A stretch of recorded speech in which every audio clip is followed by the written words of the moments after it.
बारंबार चोरी घटना को नहीं थाना घेरिले बणिक संघ। नवरंगपुर जिला कोडिंगा मुख्य बजार रे पुणी एक दुकान सटर भांगी चोरी होईछि। विलंबित रात्र वाकार हस्मत किराना दुकान सटर भांगी किराना सामग्री सह टंका चोरी होइथिबा कोडिंगा थाना रे एतला दैछन्। एने 331/25 रे एक मामला रुजु करी तदंत आरंभ करिछि पुलिस। कोडिंगा मुख्य बजार रे थिबा वाकार हस्मत किराना दुकान प्रतिदिन परी रात्र 8 घंटिका समय रे दुकान बंद करी घर को जाइथिले। गत शुक्रवार विलंबित रात्र रे कौनसी दुर्बृत्त माने आसी दुकान रो सटर भांगी किराना सामग्री सह टंका नै जाइछन्ती। दुकान ठारू मात्र 200 मीटर दूर रे पुलिस फांडी थिले मध्य दुर्बृत्त माने दुकान सटर भांगी चोरी करी पुलिस पई चैलेंज सृष्टि करिसंती। कोडिंगा पुलिस तरफरु रात्र पेट्रोलिंग करा जाउतिले मध्य दुर्बृत्त माने निर्भय चोरी करिपा पुलिस रा सुरक्षा व्यवस्था उपरे प्रश्नवाची सृष्टि होउची।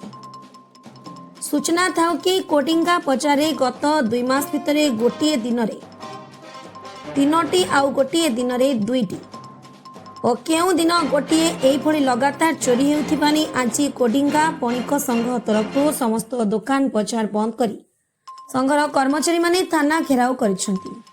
तुरंत पुलिस दुर्बृत्तों को धरिले जाई दुकान बजार खोलिबु बोली कहिसंती। लगातार दुकान भांगी दुर्बृत्त माने चोरी करुथिबारु आमे एठी सुरक्षित नाहु। पूर्वरु चोरी होइथिबानी बहुबार एतला देइथिले मध्य आज पर्यंत पुलिस दुर्बृत्त माननकु धरिबारे विफल होइछि।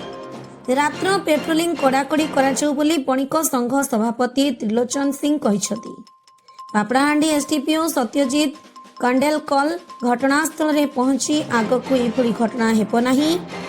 रात्र पेट्रोलिंग कड़ाकड़ी कराଯିबा सह दुर्बृत्तंकु तुरंत धराजिबो बोली प्रतिश्रुति देथिले।